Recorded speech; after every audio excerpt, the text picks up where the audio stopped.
100세 시대 노년기 건강의 핵심은 얼마나 오래 사느냐가 아니라 어떻게 건강히 살아가느냐로 변화하고 있습니다.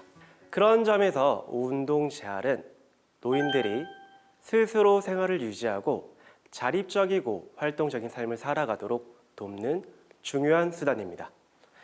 걷기, 옷 입기, 식사, 취미 활동처럼 일상생활을 독립적으로 할 수 있는 능력이 삶의 만족도를 크게 좌우합니다. 전 세계적으로도 헬시 에이징이 중요한 목표로 강조되고 있습니다. 쉽게 말해서 병원 신세를 덜 지고 가족에게 부담을 주지 않으며 하고 싶은 활동을 오래 지속할 수 있게 하는 방향을 말합니다. 그런데 이런 노년기 건강 욕구를 꺾는 최대의 적이 있습니다. 바로 근감소증입니다. 세계보건기구 WHO에서도 2017년부터 근감소증을 공식 질병으로 분류할 만큼 중요성이 커졌는데요. 근육이 줄면 단순히 힘이 약해지는 것이 아니라 넘어짐, 골절 위험이 증가하고 당뇨 조절이 어려워지며 치매 위험도 높아지는 것으로 알려져 있습니다. 제가 이런 이야기를 하면 나이가 들면서 근력 운동을 하기가 힘들어요 하는 분들이 많습니다. 그래서 제가 사진 한 장을 준비해 왔는데요. 몇 살처럼 보이시나요? 요즘은 나이를 가늠하기가 너무 어려워서 70대 초반이요. 이분은 1925년생이고요. 올해로 101세가 된 현역 보디빌더 앤드류 보스틴토 씨입니다. 101세의 나이에도 일주일에 5일 이상 체육관에서 턱걸이, 런지, 복근 운동을 하고 있다고 하고요. 단백질이 풍부한 식단을 꾸준히 따르는 것으로 알려져 있습니다. 하지만 이분도 고령으로 인한 건강 문제를 여러 차례 겪었습니다. 심장 박동 조절을 위한 기계를 사용하고 있고 무릎에는 인공관절을 했고 경미한 뇌졸중을 겪은 적도 있습니다. 그래도 운동을 그만두지 않는 것은 내 삶을 스스로 살겠다는 올바른 사고방식으로 꾸준히 신체를 돌봐야 한다는 의식 때문입니다. 나이가 들어도 우리는 운동을 해야 건강하게 살 수 있습니다. 가장 효과적인 방법은 저항성 운동, 즉 근력 운동입니다. 덤벨이나 기구를 쓰지 않아도 의자에서 일어나기, 계단 오르기, 밴드 운동처럼 집에서도 할 수 있는 쉬운 동작들이 충분히 근육을 강화합니다. 최근에는 천천히 움직이면서 근육을 집중하는 슬로우 트레이닝이 관절 친화적 방식으로 주목받고 있습니다.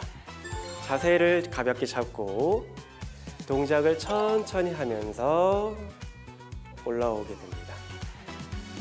그러면 근육의 긴장 상태를 지속적으로 유지하게 하여 빠른 운동보다 속 근육을 더 많이 자극하게 됩니다. 동작을 최소 4에서 5초간 걸쳐 천천히 수행하는 것이 좋습니다. 그리고 요즘 우리나라에서 러닝이 유행이잖아요. 여기에 이제 보폭을 좁게 가볍게 앞꿈치로 달리면서 보폭을 좁게 하는 러닝이 있습니다. 근데 선생님 이제 나이가 들면 어디 한두 군데는 다 이제 또 지병이 생기고 약도 먹게 되고 하는데 그런 분들은 어떻게 운동을 진행하면 좋을까요? 좋은 질문인데요. 노인의 재활은 맞춤형 운동이 되어야 합니다. 개인의 건강 상태를 면밀히 평가한 뒤 안전하고 기능 회복에 효과적인 맞춤형 운동 프로그램으로 구성해야 하는데요. 먼저 질병 이력, 체력 수준, 균형 능력, 일상생활 수행 능력 등을 종합적으로 확인하고 그 결과에 따라 근력, 유산소, 균형 훈련을 기능 중심으로 조합하는 방식으로 진행됩니다. 노인의 경우 낙상 위험이 높기 때문에 균형 훈련과 하지 근력 강화가 재활의 핵심입니다. 물리치료와 기능적 근력 운동을 함께 적용하면 관절 부담을 줄이면서도 안정적인 근력 향상이 가능하며 실제 삶에 꼭 필요한 능력을 회복하도록 돕는 기능 중심 재활, 과제지향 재활이 점점 더 중요해지고 있습니다. 예를 들어 걷기, 옷 입기, 의자에서 일어나기, 계단 오르기 등 일상생활 동작을 직접 연습하는 실생활 기반 훈련은 세계적으로도 빠르게 확산되는 재활 방식입니다. 기존의 재활 운동과 과제지향 운동을 비교하였는데요. 과제지향적 훈련을 보면 기존 훈련 대비 상지 기능은 25%에서 40%가 증가하였고 보행의 속도 및 지속성은 35%가 증가했습니다. 과제 지향의 훈련의 예로 요리를 과제라는 목적으로 재활 훈련을 보면 도구를 잡기 위해 팔을 뻗고 손가락 사용부터 상완 어깨까지 활용하는 휘젓기, 만들어진 음식의 접시를 들기 위한 상지 근력 훈련이 될 수 있습니다. 우리나라에서도 유사한 인지 운동 훈련 프로그램 사례를 연구한 결과가 있는데요. 지난해 8월부터 11월까지 부산 사하구 치매 안심 센터에서 관리하는 지역사회 노인 12명을 대상으로 16주간 인지운동 훈련 프로그램을 운영한 후 프로그램 참여 전후 표준화된 인지평가를 통해 효과성을 분석했습니다. 참여 노인의 전체 인지기능 점수 중앙값은 17.9% 향상되었으며 주의집중 20.6%, 시지각 27.5%, 정확도 16%, 반응시간 32.5% 등 주요 인지 영역에서 통계적으로 유의미한 개선이 확인됐고요. 또한 기억력 개선에서도 긍정적인 변화가 나타났습니다. 오늘 말씀해주신 뭐 그런 저속 운동 이런 것도 그런 인터넷 매체에서 영상을 찾아보고 따라해보고 이런 식으로 해도 도움이 많이 될까요? 네, 만약에 건강에 크게 문제가 없다면 유땡땡 등을 보면서 하면 건강의 관리에 도움이 많이 되겠지만 특정하게 문제가 된다면 이제 아까 말씀하신 것처럼 그 관련 분야의 전문적인 과제지향적 훈련을 찾아보게 되면 훨씬 더 도움이 될 것 같습니다. 그러면 제가 이렇게 또 듣기로는 나이가 들수록 운동을 또 너무 강하게 하면은 오히려 더 노화가 빨리 진행된다라는 이야기를 또 들은 것 같아요. 나이대에 맞는 운동 강도가 있을까요? 기억나는 사례를 말씀드리면 제가 병원에 근무할 때 60대 후반에 은퇴한 공무원 여성 환자가 있었습니다.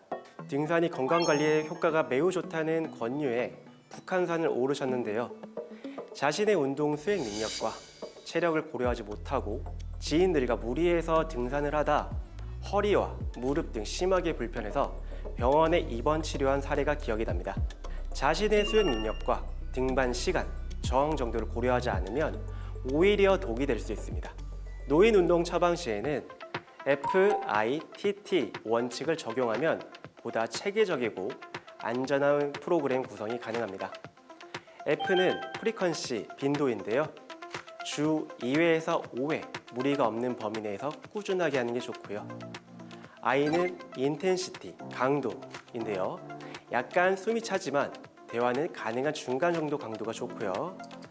첫 번째 T는 타임, 시간, 회당 20에서 40분 정도 초기에는 짧게 시작해 점진적으로 증가하는 게 좋고 마지막 두 번째 T는 종류로 근력, 유산소, 균형, 유연성 운동을 기능 중심으로 조합하는 것이 좋습니다. 특히 노인의 경우 균형 운동과 하지 근력 강화 운동을 더 높은 비중으로 포함해야 하고 운동 중 통증이나 호흡 상태를 지속적으로 확인하는 것이 매우 중요합니다. 이러한 원칙을 기반으로 한 노인 맞춤형 운동 재활은 안정성과 기능 회복 효과를 모두 확보할 수 있습니다. 그런데 운동은 단지 근력을 키우고 신체 기능을 단련시키려고 하는 것이 아닙니다. 만약 노인이 건강 및 통증을 이유로 안 움직이고 집에 누워만 있으면 정서적으로 어떻게 될까요? 몸이 잘 움직이지 못하면 자신감이 떨어져 더 활동을 피하게 되고 이는 다시 근육을 감소를 가속시키는 악순환이 생길 수 있습니다. 그래서 우리는 재활 치료에서 근력뿐 아니라 사회적 참여와 정서 관리도 함께 해야 합니다. 오늘 소개한 내용을 통해 노인 한 분 한 분의 삶 속에 운동 재활이 얼마나 깊은 영향을 미칠 수 있는지 느꼈을 것이라 생각됩니다. 저와 같은 노인 재활 운동 전문가는 현장에서 바로 활용할 수 있는 실질적인 노인 운동 프로그램과 안전 원칙을 소개하고 참여자들이 보다 전문적이고 근거 기반의 노인 운동 지도를 할 수 있도록 돕고 있습니다. 앞으로도 노년의 건강 수명이 행복 수명으로 이어지도록 함께 배우고 성장하며 더 나은 길을 만들어 가겠습니다. 고맙습니다.